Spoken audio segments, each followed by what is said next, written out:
At 27, I thought the worst parts of my life were behind me. I was sitting in the oak-paneled study of my late grandfather's mansion, my palms damp against the leather chair. The lawyer's voice cut through the silence.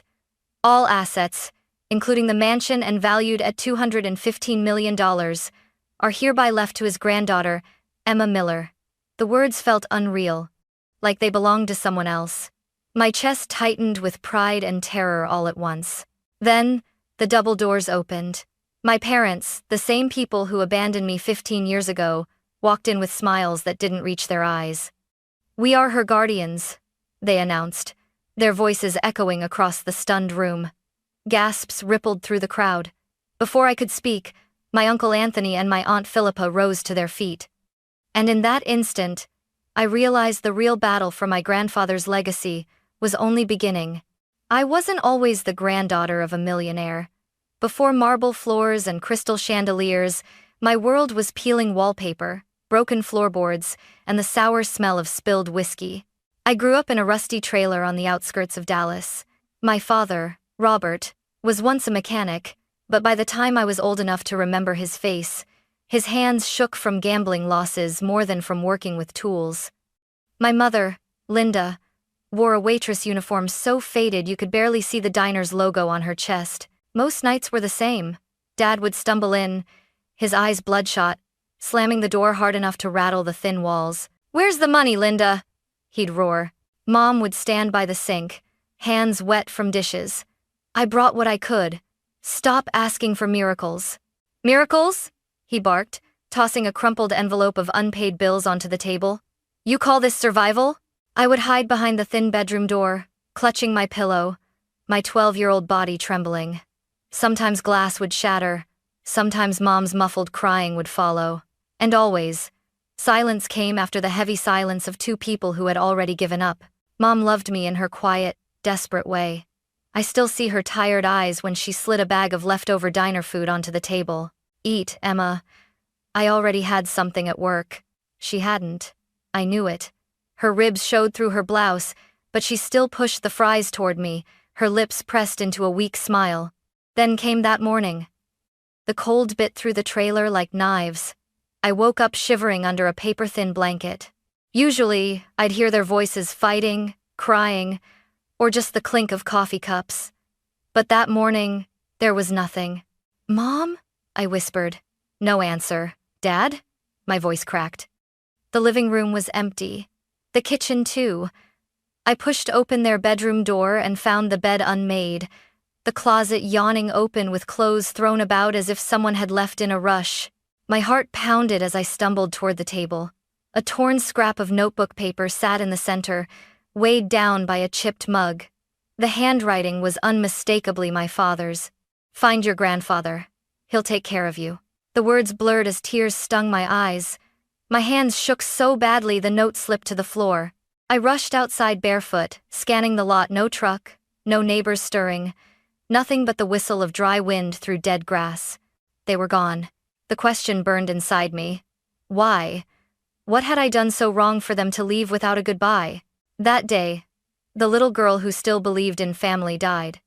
And in her place stood someone else, scared, trembling, but determined.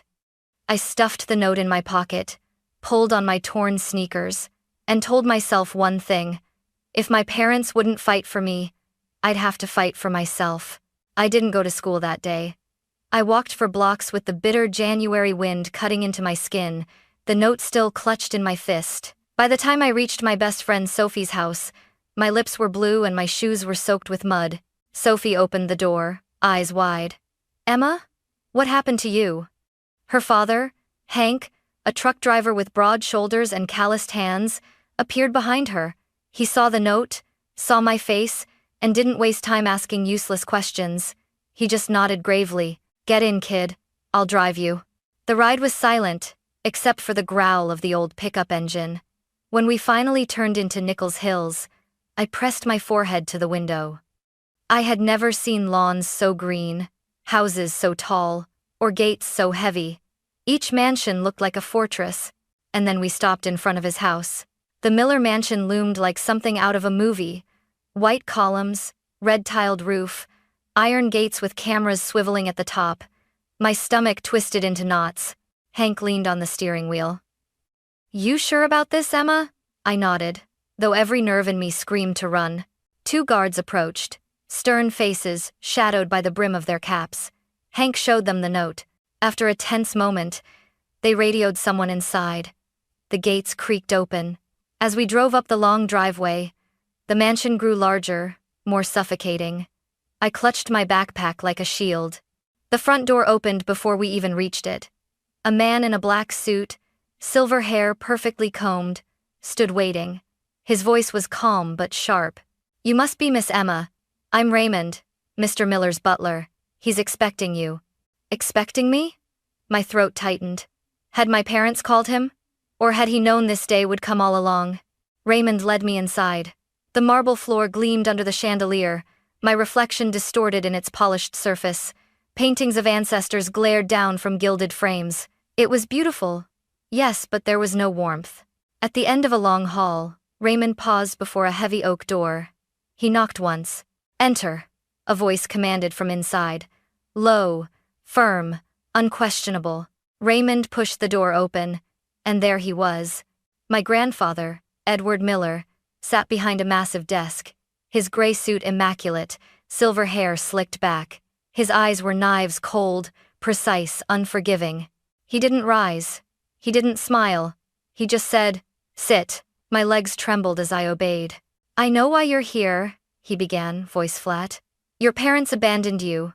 From now on, you'll stay here. But understand one thing, I don't raise weaklings." He slid a piece of paper across the desk. 5 lines, handwritten in neat, deliberate strokes. "Be punctual. Be financially independent. Never lie. Take responsibility. Train your mind, body, and soul. These," he said, eyes piercing mine, "are my golden rules. You will live by them, break them, and you will regret it." I swallowed hard. The note from my father still crumpled in my pocket, the new rules of my life now staring me in the face, and just like that, my new battlefield began. The first morning in the mansion felt less like a rescue, and more like a military camp. At 5:30 a.m., Raymond barged into my room, flicking on the lights. "Up, Miss Emma. Outside. Running shoes." I don't run," I mumbled, still groggy. "Rule number 5, he reminded me, his tone sharp but not unkind. "Train your body. Mr. Miller doesn't tolerate laziness." So, I ran. My legs screamed. The icy air stabbed my lungs, and my sneakers slapped against the endless gravel path circling the garden. My grandfather watched from the balcony, arms crossed, expression unreadable. Every stumble felt like judgment. At breakfast, I thought I could finally rest, but he began another test. "What time is it, Emma?" he asked. 7:15? Wrong. It's 7:16. Rule number 1, punctuality. Every minute counts. You will learn to master time, or it will master you. His voice wasn't loud, but it cut deeper than any yell my father had ever thrown at me. School was no escape. At the private academy, polished kids in designer clothes whispered behind my back. "She's the abandoned one, right? The charity case?" A blonde girl sneered as I passed. "Money can't buy her class." I wanted to shout, to tell them they had no idea what I had endured. Instead, I kept my head down, my cheeks burning. When I got home that day, I tried to hide in my room, playing a game on the old computer Raymond had lent me. But, the next morning, my grandfather summoned me to his study. "Rule number 3, never lie. Did you finish your assignments last night?" My throat went dry. Yes. His eyes narrowed. He tapped the computer report his staff had pulled from the Wi-Fi logs. "You played 2 hours of games. You lied." "I'm sorry," I whispered. "Sorry doesn't erase dishonor." He ordered me outside to clean the entire backyard garden. I spent hours pulling weeds and thorns until my hands bled. By dusk, I was filthy, exhausted, and trembling with anger. When I dragged myself inside, Raymond met me at the door with a towel. His voice was softer than usual. "Don't hate him, Emma. He's not punishing you to break you. He's testing if you'll rise." I didn't answer. I just cried quietly into the towel, the salt stinging my lips. But as days turned into months, I started to understand. Each punishment carved a new layer of resilience into me. Each lecture sharpened my focus. My grandfather never offered comfort, but he gave me something my parents never could: structure, expectations, a standard to rise to. And slowly, the abandoned girl in the trailer began to fade, replaced by someone harder, stronger, someone who would never beg for love again. By the time I turned 18, I had grown used to the rhythm of the mansion: early runs, endless study hours, rules etched into my bones. But nothing prepared me for the day my grandfather summoned me to his office with a new command. "You will start working at Ross Heritage Jewelers," he said flatly, sliding a folder across the desk. I stared at the company's golden crest embossed on the cover. "Work? As in, an actual job?" His eyes sharpened. "Rule number 2, financial independence. You think I raised you to be a pampered heir?" "No, sir," I whispered. Raymond drove me to the downtown headquarters that Monday. The glass building rose like a jewel itself, glittering under the Oklahoma Sunday. Inside, employees in crisp suits moved with precision, their eyes flicking toward me. I knew what they were thinking. That's the abandoned granddaughter. At first, I was assigned menial tasks: filing invoices, running documents across departments, fetching coffee for executives. It felt humiliating, but every time I sighed, Raymond's voice echoed in my head. "Rise, Emma." Weeks later, the real test came. A South African diamond supplier threatened to cancel a multi-million-dollar contract, claiming a competitor offered a better deal. Panic rippled through the office. I overheard 2 managers whispering, "If this falls apart, the new collection collapses." That night, my grandfather called me into his study. "You will attend tomorrow's negotiation," he declared. My heart stopped. "Me? I'm not ready. I'm just..." His hand slammed on the desk. "Excuses are poison. You will sit at that table. If you fail, you learn. If you succeed, you prove you belong." The next morning, I walked into the boardroom, my palms sweating. Across the table sat Johan Vander, a man with sharp eyes and a knowing smirk. "So," he said, glancing at me, "the Ross heir is a girl. Interesting." Heat rushed to my face, but I kept steady. "Ross Heritage doesn't compete on gender, Mr. Vander. We compete on reputation, and ours is unmatched." He chuckled, clearly amused. But as the conversation unfolded, I remembered every rule my grandfather drilled into me. Don't lie, take responsibility, stay composed. When Vander pushed for a price cut, I countered with a profit-sharing exclusivity deal that ensured his company long-term security. Silence filled the room. Then Vander leaned back, smiling. "Smart girl. You've got steel. I'll sign." The executives around me exhaled in relief. For the first time, I saw respect flicker in their eyes. That evening, my grandfather didn't praise me, not directly, but as I left his study, he muttered just loud enough for me to hear, "Perhaps there's more Miller blood in you than I thought." It wasn't affection, but to me, it felt like the closest thing to pride. I was 24 when the past came knocking. Literally. It was a gray afternoon at the mansion. Rain lashed against the windows, and I was buried in financial reports when Raymond appeared at my door, his face unusually tense. "Miss Emma?" he said quietly. "There are visitors in the drawing room." Visitors? My schedule was clear. I set the papers down and followed him down the hall. Each step echoed louder than the storm outside. When I pushed open the doors, my heart stopped. There they were, my mother, Linda, thinner, her hair streaked with gray, her eyes darting nervously. My father, Robert, older, gaunt, but still carrying the restless energy of a man who couldn't sit still. "Emma," Mom whispered, standing quickly. "Sweetheart, look at you." I froze. 15 years. 15 years since they left me with nothing but a note. "What are you doing here?" My voice came out sharper than I intended. Dad forced a smile, but it faltered almost instantly. We came because we need to talk. As a family." "Family?" I laughed bitterly. "You walked out on me when I was 12. You stopped being my family the moment you closed that trailer door." Mom's eyes filled with tears. She stepped closer. We were desperate, Emma. We owed so much money. And your father— Don't blame this on me, Dad snapped, glaring at her before turning back to me. Emma, I was sick. I still am. The debts— they've crushed us. But you— His eyes darted around the opulent room. You've done well. You can help us now. There it was. Not regret. Not love. A plea for money. You came back for this? I said, my voice shaking. For money? Don't say it like that, Mom cried. We're drowning, Emma. You're our daughter. Who else can we turn to? My chest burned, torn between the little girl inside me who still longed for their embrace and the woman who had built walls to survive. I ate cold diner fries while you starved yourself just to feed me, I whispered, staring at Mom. And then you left me. Do you know what that did to me? To wake up alone, no goodbye, just a scrap of paper? Mom covered her mouth with trembling hands, sobbing. Dad stepped forward, his voice rising. Enough.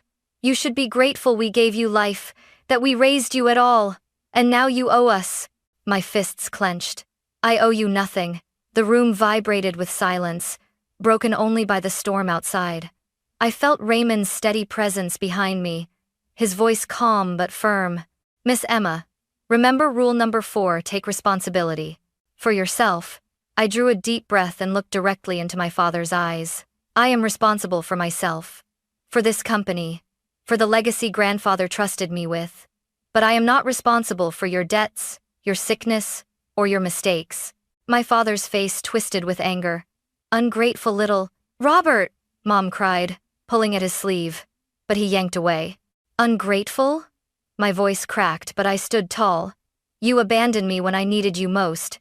Don't you dare come back now, expecting me to fix the wreckage you created. The words hung in the air like knives. Mom sobbed harder, whispering, Please, Emma, please. But I couldn't bend. Not anymore. Leave, I said coldly. Before I forget the last shred of pity I have left for you. Dad's jaw clenched, his eyes blazing with hatred, but Mom dragged him toward the door. They left without another word, the storm swallowing their figures as they disappeared into the night. I stood in the silence that followed, my chest heaving, tears threatening to spill.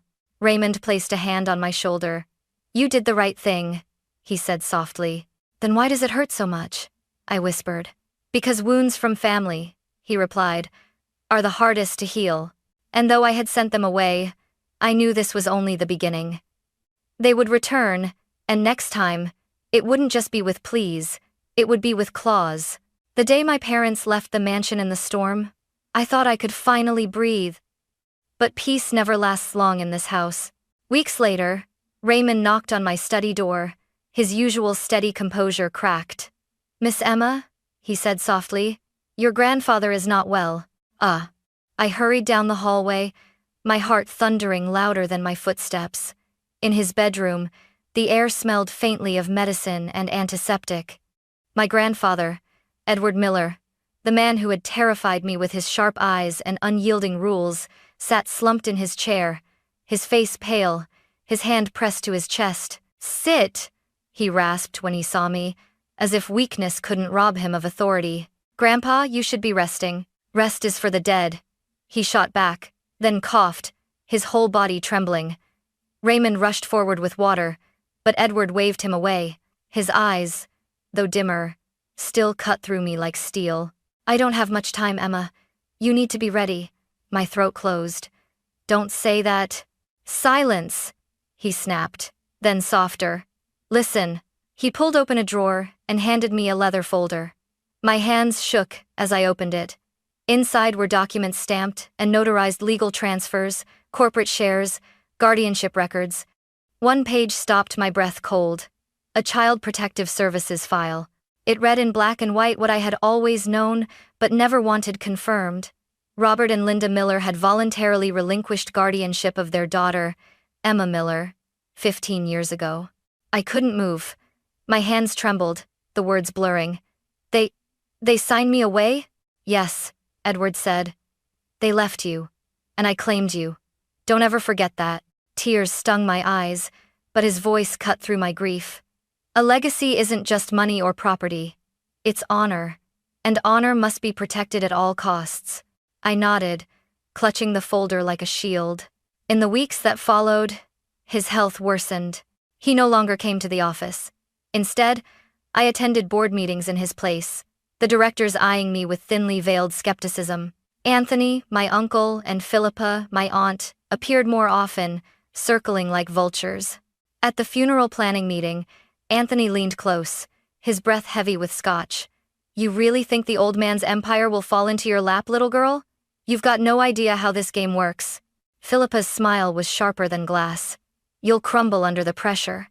And when you do, we'll be there to pick up the pieces." I forced a calm smile, though my stomach churned. "You underestimate me at your own risk." They laughed, dismissive, but I caught the flicker of unease in Philippa's eyes. One night, I found myself sitting in my grandfather's study, staring at the ticking clock on his desk. He was asleep upstairs, his breath shallow, every rise and fall of his chest a reminder of how little time remained. Raymond entered quietly, setting down a cup of mint tea. "He's proud of you, you know." "He's never said it," I whispered. Raymond smiled faintly. "That's not his way. But he's been watching every step you've taken. He wouldn't trust you with this if he didn't believe you were ready." I sipped the tea, my chest heavy. Ready? How could anyone be ready to hold a company, a fortune, a family name, while battling parents and relatives who wanted nothing but to strip it away? The answer came from the rules. Be punctual. Be financially independent. Never lie. Take responsibility. Train your mind, body, and soul. They weren't just rules anymore. They were the backbone of who I had become. The following morning, Edward called me to his room once more. His hand shook as he held out an envelope, his name scrawled across the front. "When I'm gone," he said, his voice a thin thread of steel, "open this. It will explain everything. Until then, guard it with your life." I clutched the envelope to my chest, nodding. His eyes softened for the first time in years. "You've already proven yourself, Emma. Now, protect what's ours." Hours later, he slipped into unconsciousness, the monitors beeping steadily at his bedside. I sat beside him, fingers curled around the envelope, knowing the storm was closer than ever. Because when Edward Miller was gone, the vultures wouldn't just circle, they would attack. The day of my grandfather's will reading felt more like a trial than a family gathering. The attorney's office was sleek, walls lined with shelves of leather-bound books, a long polished table stretched across the room. On one side sat board members and company executives, their faces a blend of curiosity and wariness. On the other side, my enemies, my parents, my uncle Anthony, and my aunt Phillipa. I sat at the head, Raymond standing silently behind me like a shadow of strength. Mr. Lawrence, my grandfather's longtime lawyer, adjusted his gold-rimmed glasses and cleared his throat. "We are here to execute the last will and testament of Edward Miller." The room went still. "All assets," Lawrence read, "including corporate shares, real estate, and the family mansion, valued at approximately $215 million, are hereby left to his granddaughter, Emma Miller. X. The words echoed through the room like a gunshot. My mother gasped, clutching my father's arm. My father's face flushed red. Anthony leaned forward, his smirk curdling into fury. Philippa's painted lips twisted into something between disbelief and envy. "This is outrageous," my father barked, slamming his fist on the table. "We are her legal guardians. This inheritance belongs to us." My stomach dropped, but I held his gaze. "Guardians?" I asked coldly. "You forfeited that title 15 years ago." Mom's voice cracked. "We were desperate, Emma. We had no choice. We always meant to come back." "Save it," I snapped, my voice louder than I expected. "You abandoned me. Don't rewrite history."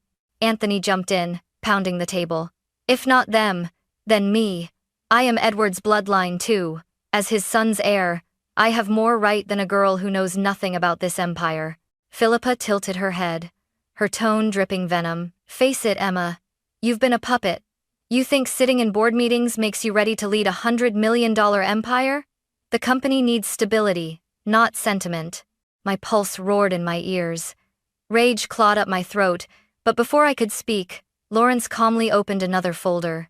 Mr. Robert and Mrs. Linda Miller, he said, eyes flicking toward my parents, signed away guardianship of Emma Miller in a legal proceeding with Child Protective Services 15 years ago. You have no legal authority, nor claim, over her or her inheritance. The color drained from their faces instantly. My mother's lips trembled. My father sank back, speechless for once. Lawrence continued. As for Anthony and Phillipa, Miller both have been allocated symbolic inheritances of $50,000 each. Additionally, there is a no contest clause. Should either of you file a lawsuit, you forfeit even this amount. Philippa's composure shattered. 50,000. That's an insult. Anthony's voice rose to a roar. This is manipulation. That old man was senile. Careful, Lawrence interrupted smoothly, his tone like ice. The trust is irrevocable, unless fraud or undue influence can be proven, and given Mr. Edward Miller's meticulous documentation, I doubt such a claim would succeed. The room buzzed with tension. I looked at them, my parents, my uncle, my aunt, and felt something shift inside me. I wasn't the trembling girl from the trailer anymore. I stood, my hands pressed firmly against the table. You all abandoned honor long before you abandoned me. Grandpa didn't choose me because I was the easiest option. He chose me because I rose when all of you fell. My father's eyes burned with hatred. You think you're better than us? No, I said, my voice steady, sharp as glass. I know I am. For a moment, silence. Then my mother broke into sobs. My father cursed under his breath. Anthony kicked back his chair, and Phillipa hissed something too venomous to repeat. Raymond stepped forward, his presence solid, grounding me. The matter is settled, he said firmly. But I knew this wasn't over. Their greed wouldn't die in this room. They would scheme, whisper, and wait for me to stumble. Still, as I looked at my grandfather's portrait on the wall, I heard his voice in my memory. A true legacy is honor. Protect it. I straightened my shoulders. This was my war now, and I was ready. The will reading ended in chaos. My parents stormed out. Anthony slammed the door so hard the walls shook, and Phillipa hissed like a cornered snake. But I remained seated, breathing in the silence they left behind. Raymond laid a steady hand on my shoulder. They can shout all they want, Miss Emma. The law, and your grandfather's will, stand with you. I nodded, though my chest ached. Victory felt heavy, not sweet. That night, I sat alone in my grandfather's study. The envelope he had given me weeks before still rested in the drawer. My hands trembled as I broke the seal. Inside was a handwritten letter, the strokes neat but faint, as if written with fading strength. Emma, if you are reading this, I am gone. I didn't choose you because you were my granddaughter. I chose you because you chose to rise. You endured what should have broken you. You kept walking when others surrendered. My fortune is not your true inheritance. Honor Island, guard it with your life. Tears blurred the words, but I read them again and again, until they carved themselves into my soul. The next morning, I stood before the employees of Ross Heritage Jewelers. Hundreds of eyes watched me, skeptical, curious, some even hopeful. I took a deep breath.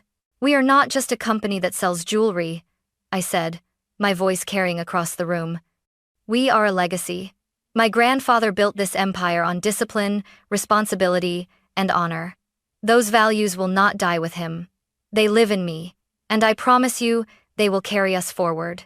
The applause that followed wasn't thunderous, but it was real. And for the first time, I felt like I wasn't just holding his legacy. I was becoming it. That evening, I stood on the mansion's balcony, the city lights flickering in the distance. The girl who once woke up in a freezing trailer, abandoned and trembling, was gone. In her place stood a woman forged in fire, carrying a name, a fortune, and a promise carved deeper than stone. I whispered into the night, I won't let you down, Grandpa. And I knew he was still watching, not with judgment, but with pride.